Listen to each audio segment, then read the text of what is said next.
Good morning. We will go ahead and call our meeting to order. This is the MAPS 4 Citizens Advisory Board meeting, November 3rd, 2022. Item 2, items for individual consideration. A, approval of minutes of the October 6th, 2022 MAPS Citizens Advisory Board meeting. They were included in your packet that was sent out, so hopefully you've had an opportunity to review those. I would take any corrections or changes, and if not, a motion and a second. Motion second.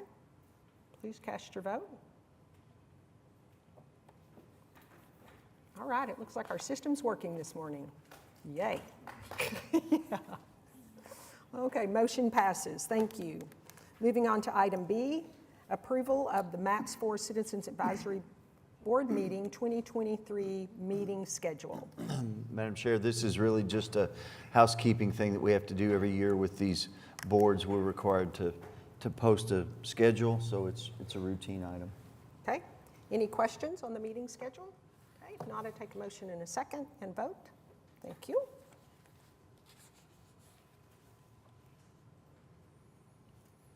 Motion passes. Thank you. Moving on to item C, receive the MAPS 4 monthly financial report ending September 30, 2022. Madam Chair, on the revenue side, for the month, a total $12,594,214. For fiscal year, $36,902,016, and a total of $298,054,636. We continue to do very well. We're currently at about 5.9% over projections right now. On the expenditure side for the month, $543,112, fiscal year of $950,621, and a total of $102,192,788. Remembering that the bulk of that is the investment funds that we sent. Okay. Any questions over the financial report? Yes, Bob. David, last month we learned that the City Council had approved additional allocations because of projections that were coming in from the finance folks. Is this 5.9% above the original budget projection or the revised one? It would be off the original. Okay. All right. Thank you. Okay. Great question. Any other questions on the finance report? Okay. If not, I'd take a motion in a second to approve or to receive. Thank you. Please vote. Okay.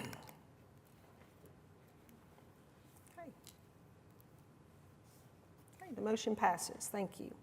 Moving on to item D, recommend approval of the preliminary report for project M4 TTE 10 MAPS 4 bus stop improvements phase 1. So we have a presentation on this today. As you said, it's for the preliminary report for the bus stops. Ryan Fairsheets is here from Kimley Horn to outline the preliminary report. Welcome. Okay. Yeah, as David said, my name is Ryan Fairsheets. I'm with Kimley Horn here to present the preliminary report and recommendations for the MAPS 4 bus stops phase 1 improvements. A quick overview of the scope of the project. It is part 1 of 2 phases for the MAPS 4 connectivity program for improving 250 bus stops across the city. Those improvements would include an ADA compliant pad and sidewalk, as well as shelter with solar lighting, benches, trash cans, and other amenities, as well as at least one connection to a nearby driveway or an intersection, and identification that this is a MAPS 4 project so that taxpayers know where their money is going. The overarching goals of the project would be providing increased connectivity, improving safety, ADA improvements in general, and then the amended project budget as of October is now a little over $4.3 million. This is just a quick image to show that the improvements are taking place all over the city. There's at least a handful of stops being improved in all 8 wards.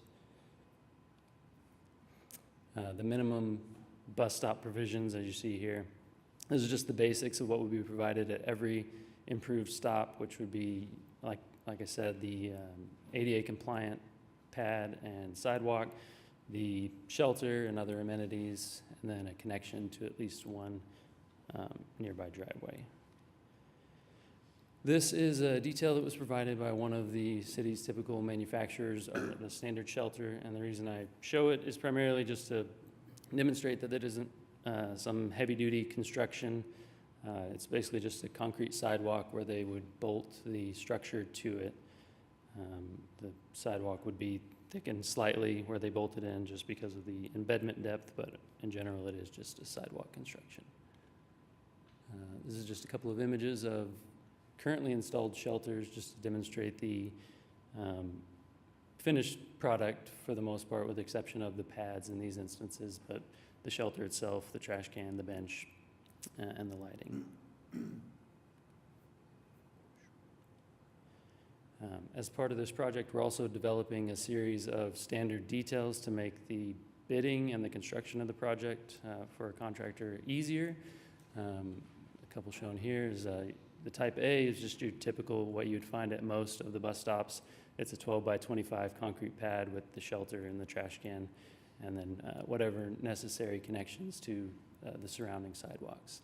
A type B would be in an instance where there's a limited right-of-way availability or some other obstruction where the bus stop has to go. We've reduced the amount of concrete on the back end to only what was necessary for the shelter installation and the trash can. But still providing the necessary boarding and lighting areas at either side of the sidewalk. The last one is type C is what we're calling it, but this one would be primarily needed where the bus stop is located too close to a driveway, for example, where it presents a sight distance issue for drivers. So in this one, we would just be physically setting the shelter back from the sidewalk up to 9 feet, just depending on how close it is to the driveway itself. This is an early snapshot of our data collection process for all 250 of the stops that we're evaluating.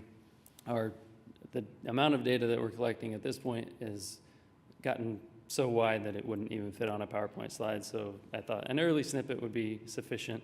But we're collecting as much data on each stop as we can to help us determine what recommended improvements would be for each. Over the next few slides, I'll just give you a quick overview of some of the bigger items we're evaluating. One of those being the existing utilities at each stop. So there's the obvious above grade items like power poles, fire hydrants, meter vaults, manholes, things like that, where we can either work around them or work with them for our proposed improvements. We're also coordinating with the city utilities department to find whatever available information we have for underground utilities, as well as upcoming projects that may or may not conflict with the proposed improvements that we're showing. Another consideration is from the operator, Embark, where they have requirements for proximity to intersections as well as sister stops. So their preference is that all the stops be located on the far side of the intersection, which is when you are past the intersection rather than on the near side. This is just to assist with traffic operations and not impeding traffic flow to the max extent possible. There's also sister stop consideration where we want our stops to be located within a reasonable proximity to their opposite stop, which is where, for instance, a rider on a round trip would be getting on and off of the bus at the same location. And the reason is to minimize the amount of walking they would have to do to get to and from their destination. The last one we'll talk about is our sight distance issues. So the little wheels at the bottom show per AASHTO guidelines, which dictates how close a visual obstruction can be to a driveway to be outside of what is called their sight distance triangle. 80+%, 75 to 80% of them are not compliant currently in their existing location. So in those instances, the bus stops would have to be either shifted one way or the other to get it out of the sight distance triangle, or like that type C detail demonstrated, it would just be physically moved back. And the reason for this is obviously for the vehicle safety as they pull into oncoming traffic. This is just an image demonstrating an existing bus stop that's too close to a driveway, whereas if we were to put a shelter in that location, it would be a visual obstruction to anybody trying to pull out of that driveway. And on the right-hand side is an example of a proposed improvement where we would be resolving that issue. So to the financial components of it, this slide demonstrates what we call our basic cost per stop, which is if we were to just provide the 12 by 25 pad, the shelter, the trash can, the lighting, with some general construction considerations, the total for each stop would be just under $18,000. That doesn't take into consideration additional construction costs related to if there's existing non-compliant sidewalks in the area, or if we have to extend a sidewalk further to a nearby drive or intersection, or any other, if there's steeper grades requiring a retaining wall or curb sidewalk, for instance. So we put together a estimated construction cost for doing all 250 stops, which includes those basic bus stop requirements, as well as all of those additional construction considerations. And the total came to just under 5.3 million. As I mentioned, the budget for the project is a little over 4.3 million. So we were just under $1 million over the budget for improving all 250 stops. So discussions with the operator and with the city, our basis for prioritizing which stops to improve within the budget was based primarily on ridership. So bus stops that receive more average riders per day, per year, would be improved first, and then as funding was either made available or bids came in lower than expected, additional bus stops could be improved as well. And so we provided for a couple of separate alternates where that could be captured. And as you guys are well aware, the market is crazy right now, so predicting prices is a little bit hairy, but we've gone with the most current prices, and this is what we've come up with. Our base bid would include 205 stops, which comes in just under the budget at 4.3 million. And then we've also provided for 2 alternates where we could capture the remaining 45 stops, broken out in groups of 25 and 20, each of them around $500,000. The schedule, currently construction would be slated to complete for all of the bus stops May of 2024. So it is Kimley Horn's recommendation and the subcommittee's recommendation to proceed with the base bid items for the bus stop improvements, which is 205 bus stops, and all of the improvements you see below, which we've discussed previously. One condition of the subcommittee's recommendation is that we do a further exploration of the modular nature of the shelters and how those could be potentially modified. But that's it. Okay. So thank you for your time. Thank you very much. So questions? I have a quick question. On your utility costs, so if you do run into something where you have to move utility lines, I didn't see that in any kind of budget, so does the city account for those costs? So we're obviously going to try our best to find a spot where utility relocations wouldn't be necessary. We did include some just general contingency for something like that in our general construction costs. It's hard to nail that down, and considering it is just effectively a sidewalk, we don't anticipate there being a lot of subsurface utilities that would need to be relocated. So what he's saying is typically the utilities are 3 to 4 feet deep. Occasionally, we find them 6 inches deep. So that would be the only time that we would have an issue, because this is, excavation is going to be about 8 inches deep to build these. So that's why he's got just a general contingency amount in there. Typically, the utility companies are responsible for that, but sometimes the timing is such that we share in that cost to keep it going faster. And Russell?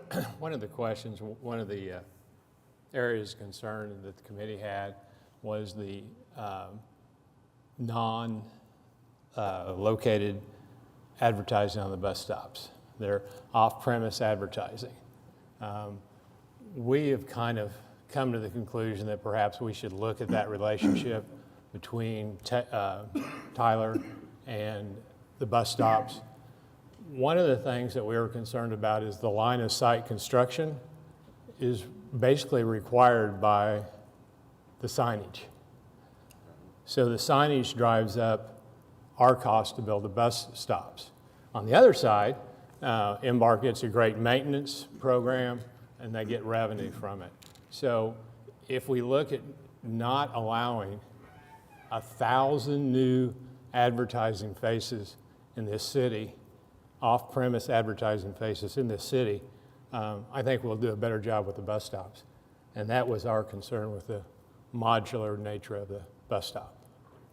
What does the rest of the oversight committee feel about that? Advertising at the bus stops. Well, it's my understanding that and correct me if I'm wrong from what you just said, the advertising is part of what pays for Embark to run and maintain the bus stops. I mean, if we can come up with, if somebody has a different revenue source, I'd be happy to consider that, but I don't think that we can anticipate Embark running the same system that we expect them to without that revenue. And I agree wholeheartedly. And I think one of the things that we've learned from MAPS 3 is we do have maintenance allowance in a lot of our projects. So perhaps what we would do is build 400 bus stops and take that other additional funds and create a maintenance fund for Embark.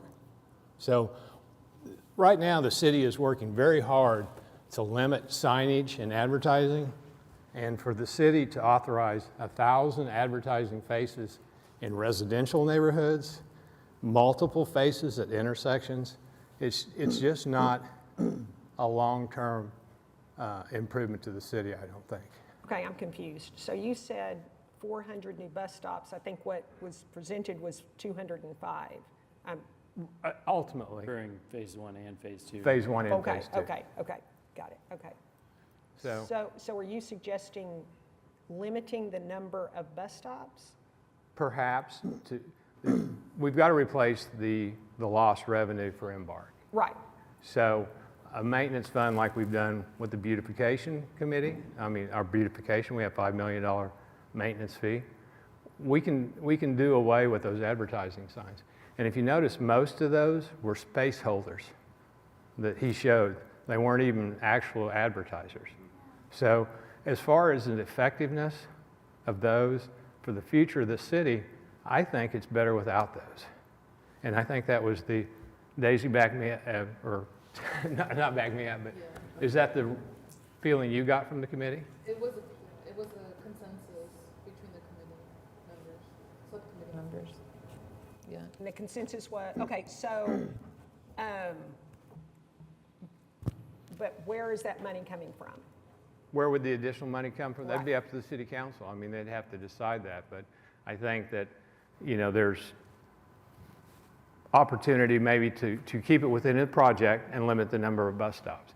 The other concern I have is we're operating off 3-year-old data, 2019 data to make these decisions. And perhaps that needs to be updated. Buildings could be gone. So.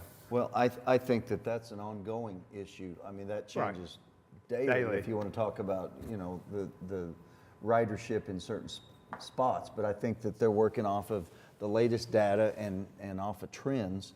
They know where their heaviest routes are. I'm just concerned that it's 3 years old. But. Well, so, The subcommittee approved this contingent upon us bringing back some more information, because this is just a preliminary report. Okay. It's not final plans. okay. So we went ahead and, they went ahead and advanced this to you, and we can continue to work on that. I can bring Embark in, we can look at the financial models and talk about all those things as we head towards final plans. And as I understand our role, we don't have the authority to modify funds from the project to a maintenance That fund. is correct. So council would have to approve that. So, okay, so anything? No, anything no, else? just bringing it For the to the conversation. attention of the committee really today. Okay. Thank you for your time. Yes, Bob? I had a question. The plans call for a modular approach to the shelter at each of these locations. First question, how many people can a shelter accommodate reasonably? Each shelter has a two-person bench and then an open space that's designated for ADA. So 3, I guess, but Bob, I think you could get 3 or 4 in there if it was pouring Yeah, down just- and you Yeah, snuggled up a visually it little looked bit, like yeah. you could squeeze 3 or 4 people in. Has any data been collected whether there are any locations in which a shelter of that size would not be adequate given the regular traffic Right. that you experience at that bus stop? I don't know that they have data, but I'm sure that's the case in some instances, but it would be very periodic. You know, it would be 1 or 2 times a day that you might have 7 or 8 people out there. It's not a constant thing. Well, and that would be my question. If regular traffic dictated that a shelter, a modular shelter that size, was inadequate for that location, could we make the adjustment to do that? Again, I don't know if there are any locations that would warrant that. We did discuss that. The subcommittee Okay. has discussed looking at some larger structures that are still modular, basically expanding that. And that's something we'll look at as we go into final Okay. plans too. Okay, thank you. Anything else? Well, let me just say, it's a treat to hear everyone discuss this project. It's just a passion project for me. I did not know your subcommittee had this conversation you did about the advertisement dilemma there. And I'm really glad you all did, and I'm glad the consensus was what it was, and I can't wait for Embark to come maybe give us some feedback on that. 2 things I would add and would encourage us to consider when Embark is here. One is, keep in mind we have a regional transit authority election coming up in the next, couple years. That will happen where Edmond, OKC, and Norman, as you all know, will go to the polls and we'll vote whether or not we would like light rail to connect our 3 cities. And then within that package will also be, we don't know the particulars quite yet, but it will be some version of BRT, bus rapid transit, or streetcar expansion out to Tinker and likely the airport. What I've been advocating for, now whether I'm successful at it or not, who knows, but what I've been advocating for is that in addition to that checkbox that voters would have in front of them, and I wanted MAPS 4 to do this, but I didn't win that battle because I was told to wait to the RTA for this consideration. But, the zoo has a dedicated sales tax. Public safety has a dedicated sales tax from the general fund, right? It is my humble opinion, public transportation deserves a dedicated sales tax revenue source. Right now, it's about $30 million, right, to operate annually Embark. And we have, if we were to double our bus fleet with just 50 more buses, you would have more routes to operate on the grid system that this city came into existence with. They could operate later and serve more of our people. Adding 50 buses is not very expensive in the scheme of things. It's $20 million is not my salary, but in the scheme of things, it is not that much of a cost. But to operate those 50 buses, I've learned from Embark, you would need another $30 million annually, right? And the only way we're ever going to get that is if we were to, as residents of Oklahoma City, approve a funding source similar to what the zoo or the airport and public safety have. So precedents exist. And if the revenue source, and I just want us to be thinking long-term, I'm not saying, I don't know that I will be successful in getting 2 questions on the ballot that day. One would be, do you want light rail and those expansions? But 2 would be, just for the city of OKC, do you want a dedicated transit revenue source? Personally, I would combine that with the street maintenance.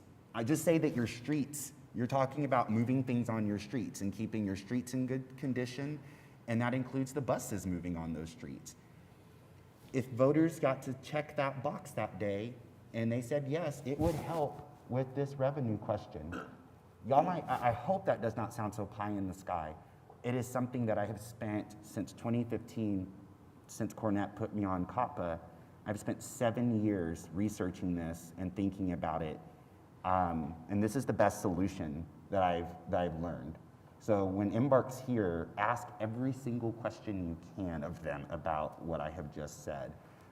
So maybe that's the future revenue source, because I do think my worry would be, hearing what I heard today, if we go to council and we ask them to start tinkering with the maps, resolution, that worries me. Because, I can already see the smiles. I think some of you have the same worry I do. If we tinker with that, then everything else gets tinkered with. And if I'm not in office anymore, or whoever else on council isn't in office anymore who cared about all 16 projects and the sub-projects, someone could come tinkering stuff out of there. And we fought too hard to get that passed. So I worry about that approach. I hear it, because all options, need to be on the table, but that would be my concern. So thanks for listening to that. Thank you, appreciate your comments. Other comments? And Russell, thank you for bringing that, and Daisy, thank you for bringing that conversation to us. Yes, Ally? I'm curious what the process would be for exploring this further. You said that it would have to be approved by council if we were going to modify this in any way. Does that go through us first, or does council approve it and then we can send? I would think it would have to go through us first. I think that, the way the conversation is the source of the initiation of the conversation, then it would go through us, yes. So what do next steps look like for that before we go to Can you talk approval? about- Well, the subcommittee, we'd have to discuss it at the subcommittee and present an item, bring it on up through, if that's the desire. Not right now, it just came up. Yeah. So you talked about Embark presenting. I can ask Embark to, I planned on having them at the subcommittee. I can ask them to appear here also, and we can talk about their funding sources versus some of the things Mr. Pace was talking about. Okay. I'm sorry, one more thing that I was going to bring up before this kind of took me a little bit in a different direction, but it's related. So I was with Embark staff in Seattle earlier in October for the annual Public Transportation Conference, APTA, and I went on a bus tour. Actually, it was a bus shelter tour, and there's murals.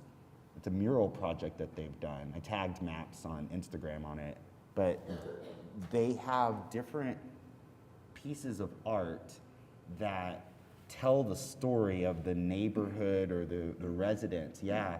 So it was really neat. It was stuff like, here's the Black history, here's Russian immigrants, here's the Jewish story of the people of Seattle, all kind of different pieces of art in this sort of way.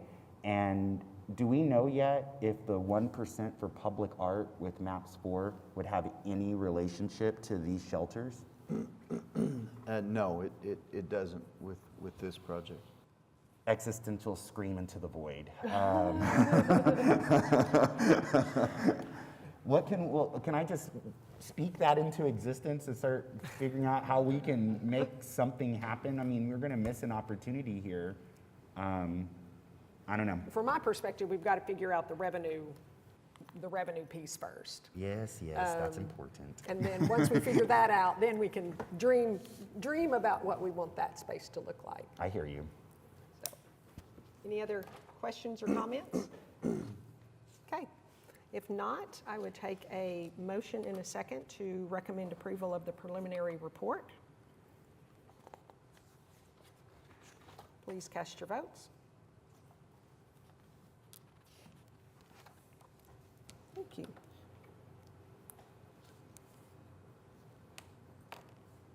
Motion passes. Outstanding. Moving on to item E, recommend negotiation of an agreement with Oklahoma Department of Mental Health and Substance Abuse Services for the Mental Health Crisis Center #1 operating partner. So this item went through our usual process for RFQs. We had 2 responses, and the committee that was put together, which included 2 members of that subcommittee, agreed that the Department of Mental Health would be the best partner for this, and we're asking for approval to continue with the negotiation of contract and agreement. Any questions? Discussion? Okay. If not, I take a motion in a second to approve the recommendation. Please cast your votes.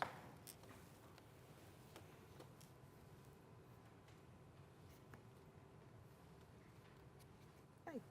Moving on to item F, recommend negotiation of an agreement with North Oklahoma County Mental Health Center, DBA North Care, for the Restoration Center operating partner.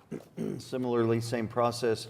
On this one, we only received 1 response, and that was from North Care. Went ahead and interviewed them and looked at what they were proposing. Didn't just take them because they were the only respondent, but feel like that what they are proposing is appropriate, and we recommend moving forward with them. Okay. Any discussion, questions? Yes? Yeah, do you have any, I know you don't have like a, crystal ball or whatever, but do we have any sense of why we only had 1 person respond to this? No. It is a unique project. I do not know. I would just say I don't know of anybody else that's currently doing that work. So that's what common sense kind of tells me that, so. Any other questions, comments? Okay, if not, I would take a motion in a second. Please cast your votes. Motion passes, thank you. Moving on to item G, recommend approval of architectural services contract with Reese Associates for the MAPS 4 Diversion Hub with a fee of $1,471,020. I'm very anxious to get started on this project, and this will allow us to start with design. Went through the usual process of selecting an architect, and very pleased with having Reese on board, so we recommend approval. Okay, any questions, comments? If not, take a motion in a second. Cast your votes.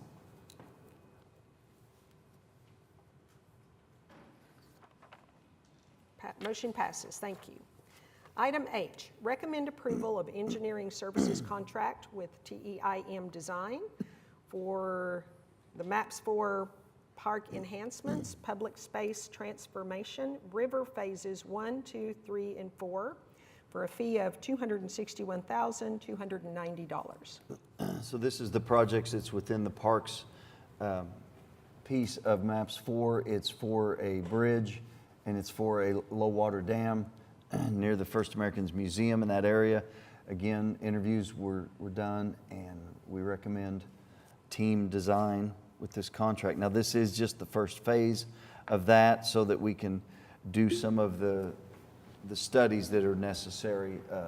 There's a Corps of Engineers that's involved because we're crossing the river. There's DEQ, there's Water Resources Board because we're building the dam. So we have a whole lot of hoops to jump through in that, and then we will start the design. Okay, any questions, comments? Okay, if not, I take a motion in a second. Please cast your votes. Motion passes, thank you. Moving on to item I, recommend authorization to negotiate an architectural services contract with the JHBR Inc. for the MAPS 4 Henrietta B. Foster Center, Northeast, 614 Northeast 4th Street. Another contract here, well, authorization to negotiate a contract. So you can see that within the next couple of months, we're going to be really busy with design. But this is, again, the standard process for interviewing architects. I'm very pleased with JHBR. We've done work with them before, and they're also, their office is right next door to the H.B. Foster Center. So they have even more vested interest to make sure that looks good. But all that aside, that isn't why they were chosen. They're an excellent firm, and very pleased to have them as a partner on this. And yesterday at the subcommittee meeting, the subcommittee member that was on the selection committee assured us that they were not chosen because they were next door, but that was just, the committee felt like that was an added benefit that was worth noting, which I think it is. So any other comments? Can I ask who was in the interviewing process for You mean the other firm? the firms, yeah? Who were the committee members? Mr. Johnson and Mr. Coleman. Okay, thank you. Okay, Bob? Yeah, I just note that with interest that 11 firms bid on this, which is 11? really remarkable that Okay. there was that much interest in it. Yeah, that's pretty exciting. Any other comments or questions? Okay, if not, I would take a motion in a second. Please cast your votes.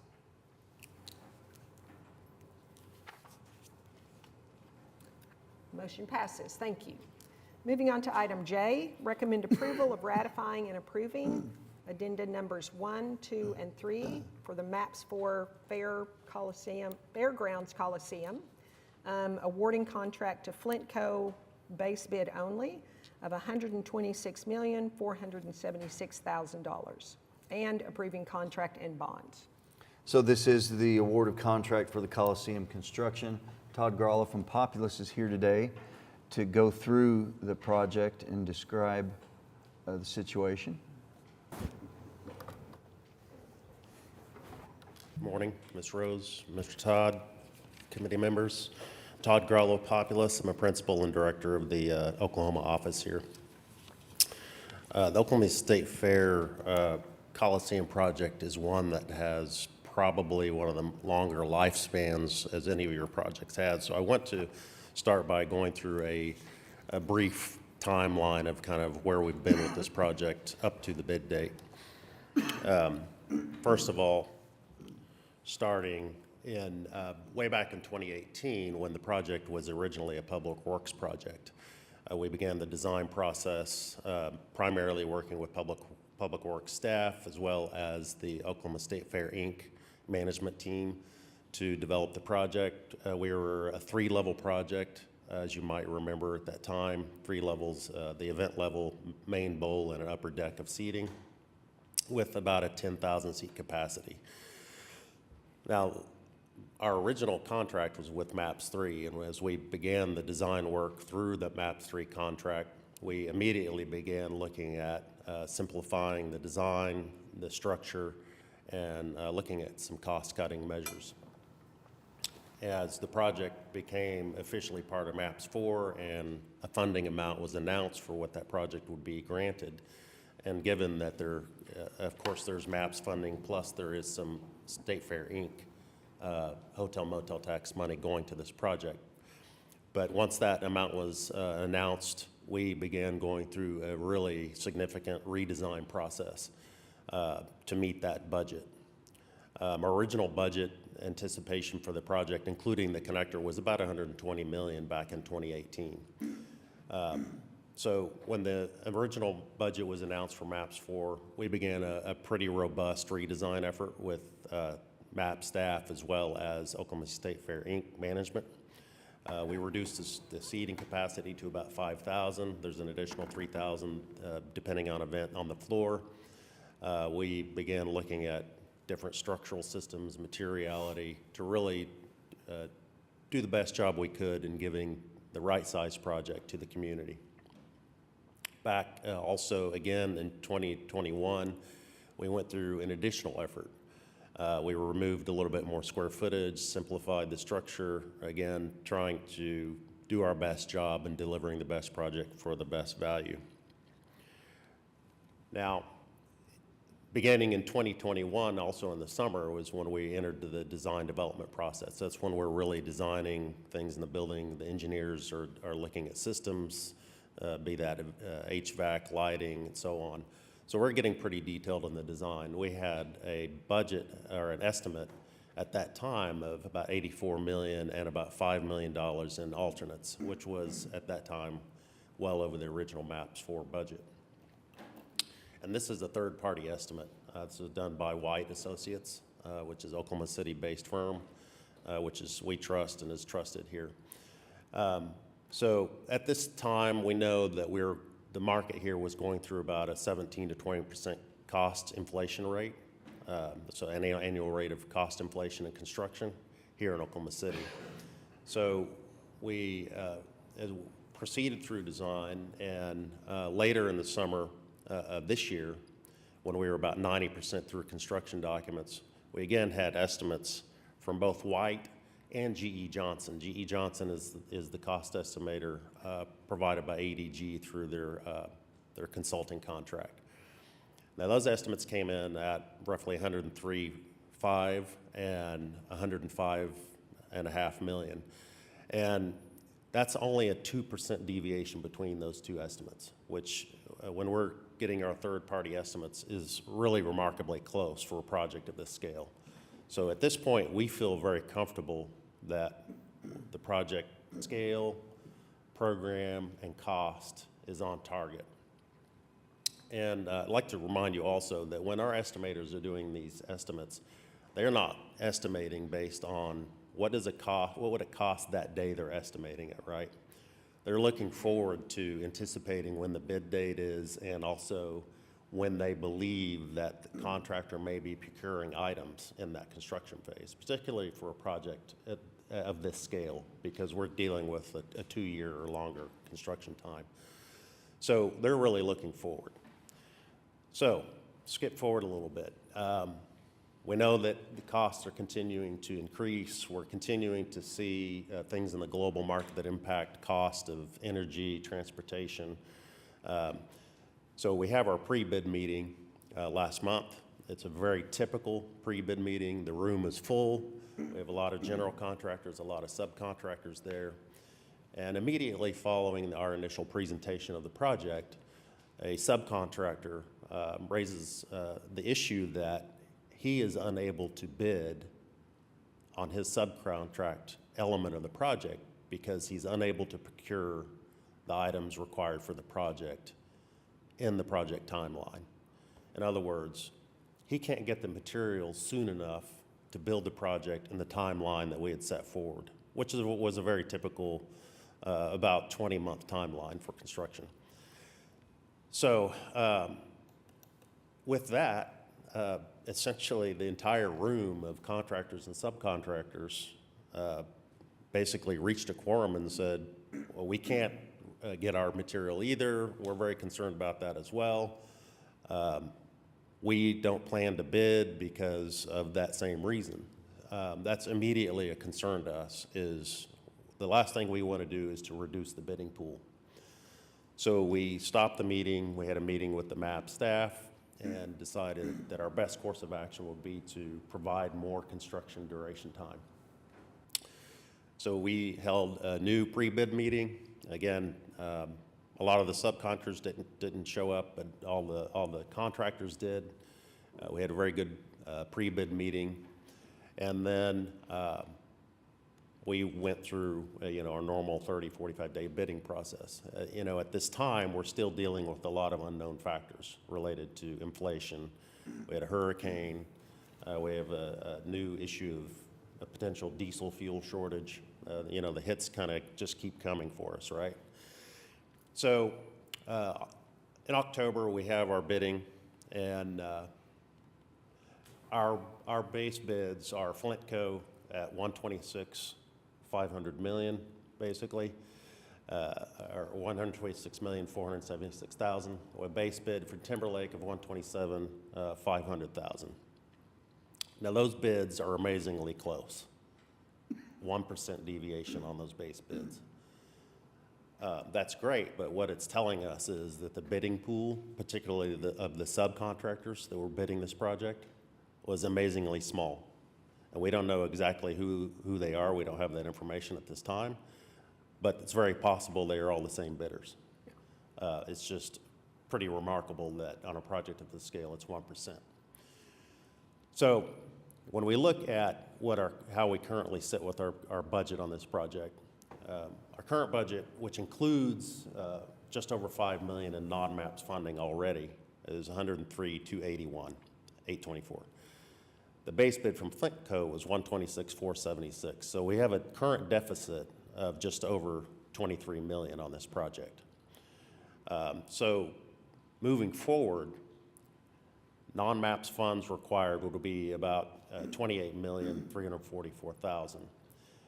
So that includes the just over 5 million that's already in the budget of non-MAPS funds, plus another 23,194,000. Now, it's our recommendation at this time that the bid be awarded to Flintco at the 126,476, and that funding include the required 28,344,000 of non-MAPS funding.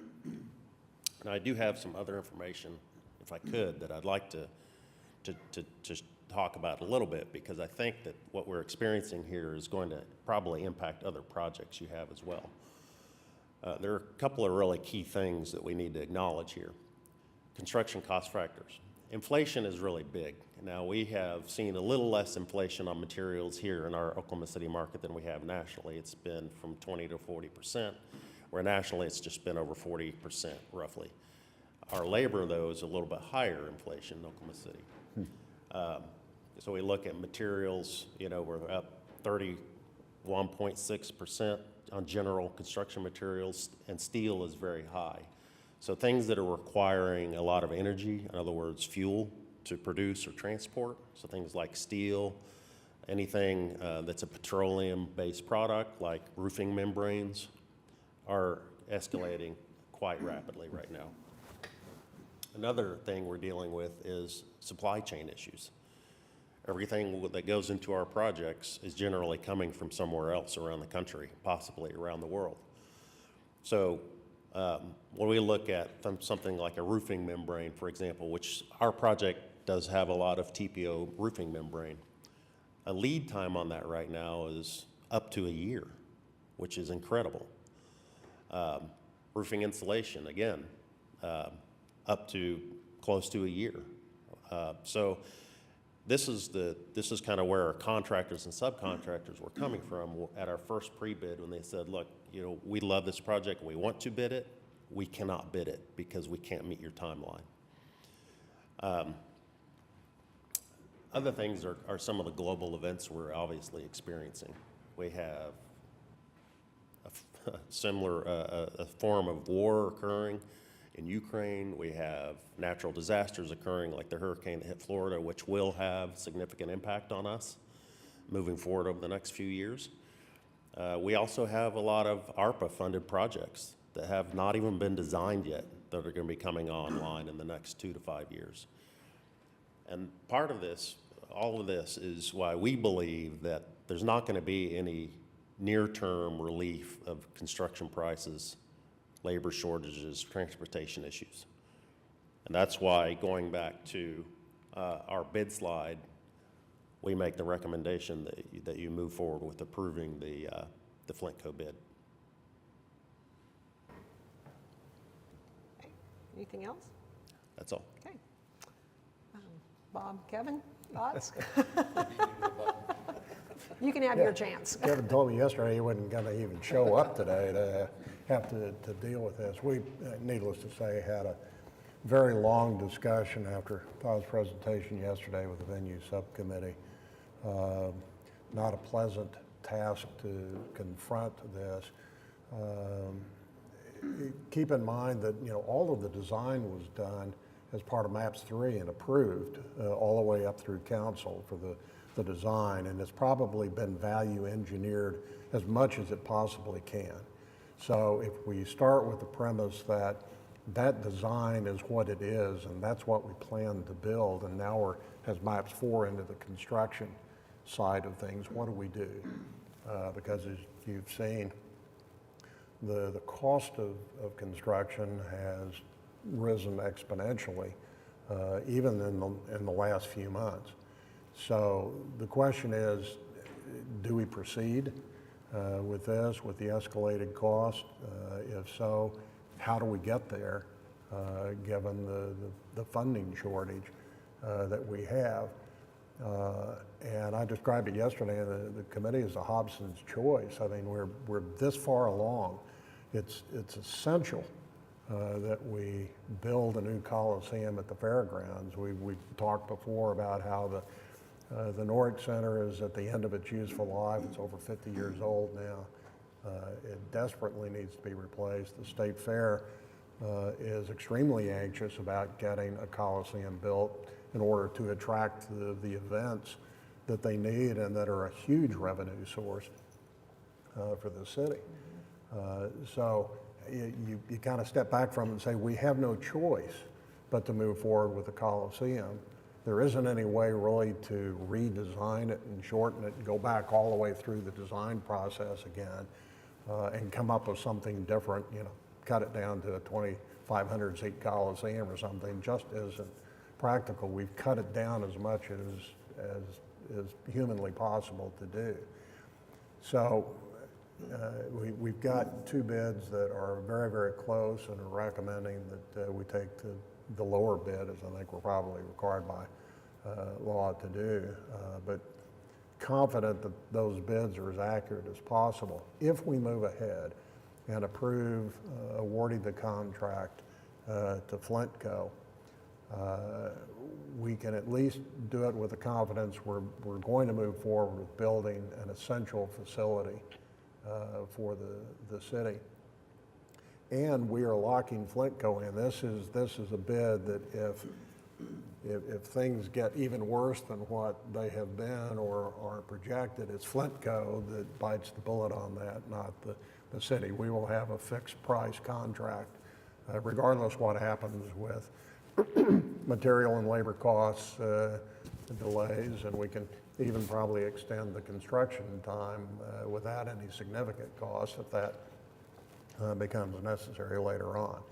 So we get down to, okay, if that's what we need to do, how in the world do we fund this?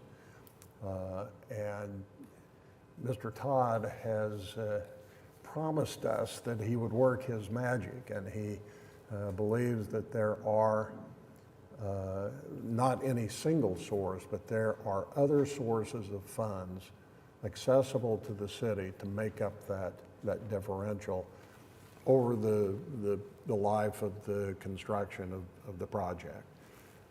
And so it's a bit of a crystal ball gazing, a bit of take it on faith, a bit of finger crossing and prayer that we will be able to get there. But the consensus in the committee yesterday was that we almost have no choice. We can't just abandon the project. We're faced with the costs and the timeline that we're faced with, and there isn't any way to change that. There isn't any way practically to redesign the building, so we're at the point now of having to make that hard decision, acting in faith that the city will be able to come up with that differential.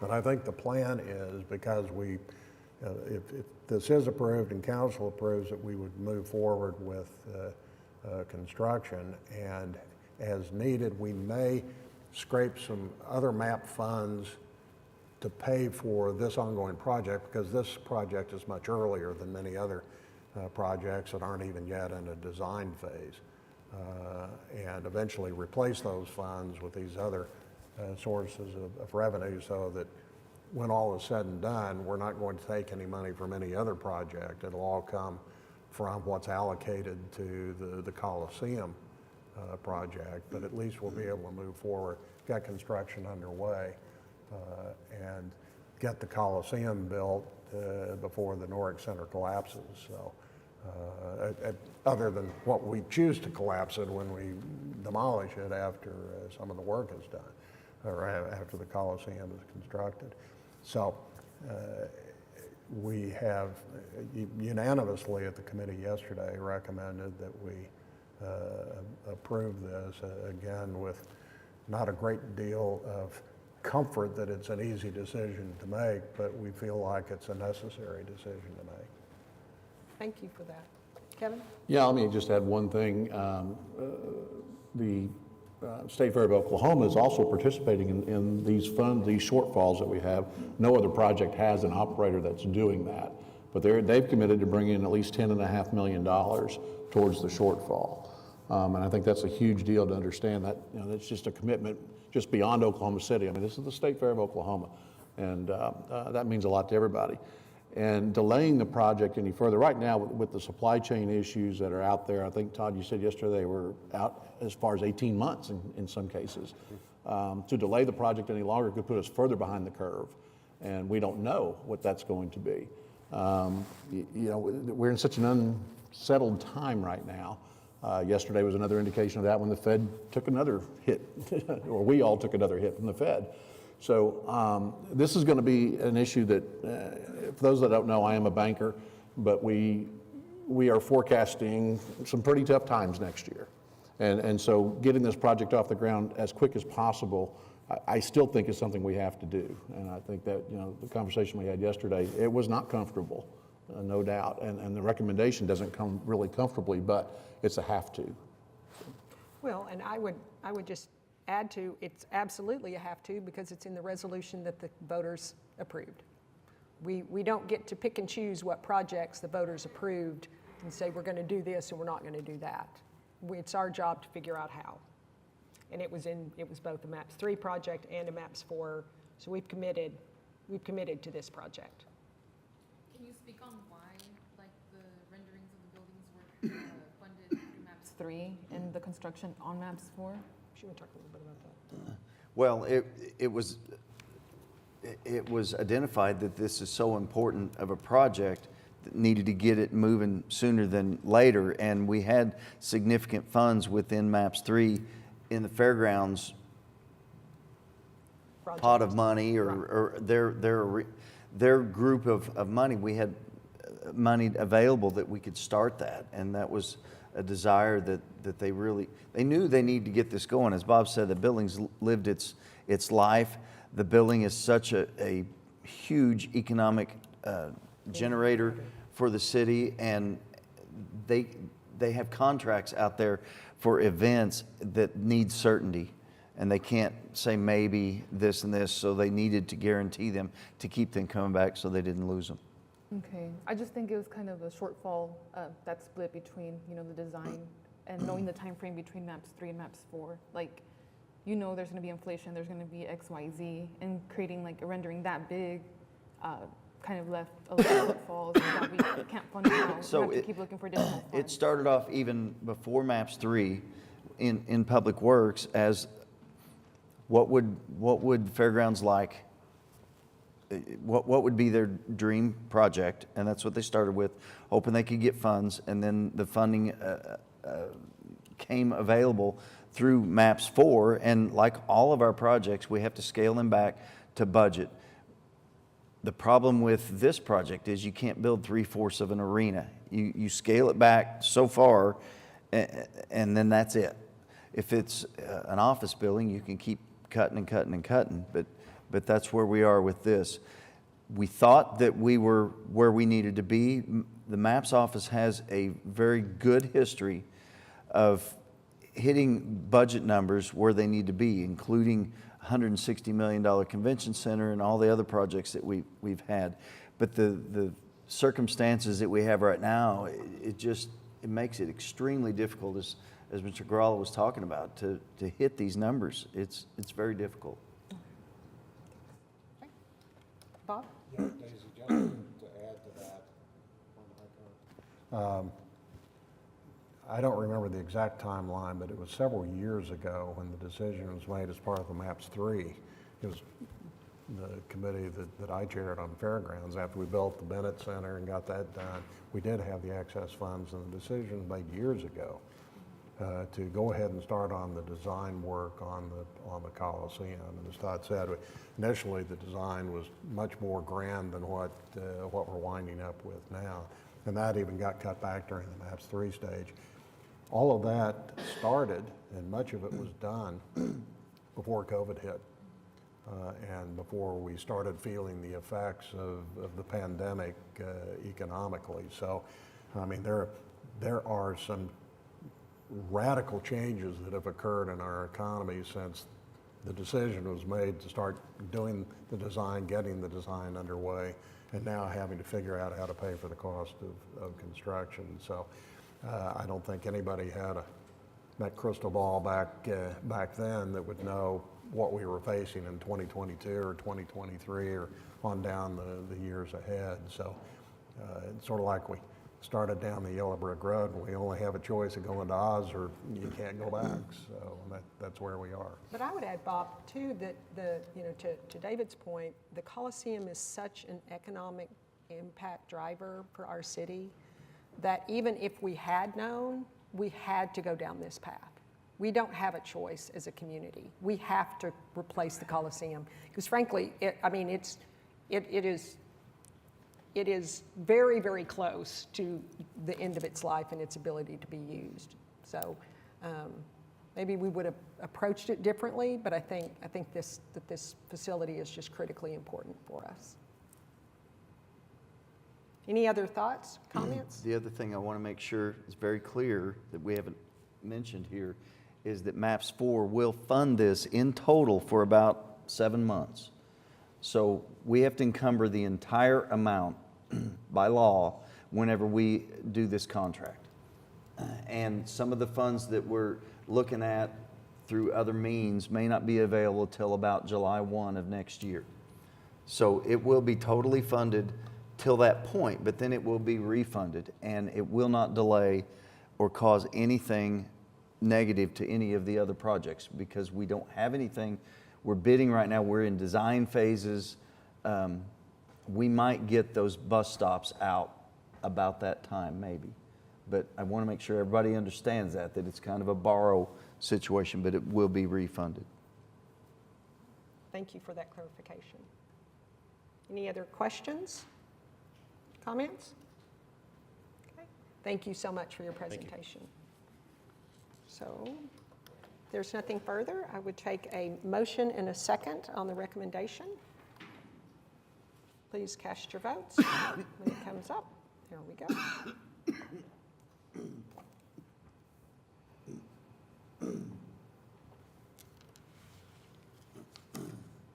Okay, the motion passes. Thank you. And thank you, Bob and Kevin and your fellow subcommittee members. Those are tough decisions, and we appreciate your diligent work and thoughtfulness. Moving on to item 3, discussion items. Do we have anything? No, ma'am. Okay. Comments by board, staff, or citizens? Do we have any citizens that have signed up to speak? No? Okay, staff? I just want to real quickly remind you that there's a lot of things going on right now. Some of the subcommittees saw some presentations this month. Beautification continues with their survey and their meetings and outreach. Same thing with parks, that has just started. They're going out and meeting user groups, and they've got a survey page out there. Innovation Connectivity is getting real close for a recommendation on that. We saw the transit efforts that are going on. The BRT outreach is going to be starting here real quick. In fact, I think it's kind of already started, and there's some user group meetings next week. And also Animal Shelter has begun. We're doing interviews for Architect Friday. So that's moving. I'm sure there's a lot more there, but that's the ones that come to mind right off the top of my head. Okay. Any questions for David? I wanted to invite everybody to tonight is going to be one of the first public outreach for the beautification. It's being held at the public library on the 3rd floor between 4 and 7. So if you can. Downtown library. Thank you. So they've moved it from the pavilion? Yes, because of the wind and the weather. Okay. This morning on the news, it was the pavilion and less, so good. So they've made the call. Good. Very good. Yes, and the survey ends December 1st, correct? That's when they close. End of the month, yes. Yeah. Okay, great. Anything else? If not, I would just say happy Thanksgiving to everyone. I can't believe I'm saying those words, but by the time we get back together, we will have eaten a big meal and be ready for the end of the calendar year. Wow. Remember that the meeting, well, no, that's MAPS 3 that moves. Never mind, it doesn't move. Never mind. Too many meetings, too many meetings. All right, well, thank you all for your service. Thank you for attending today, and we are adjourned.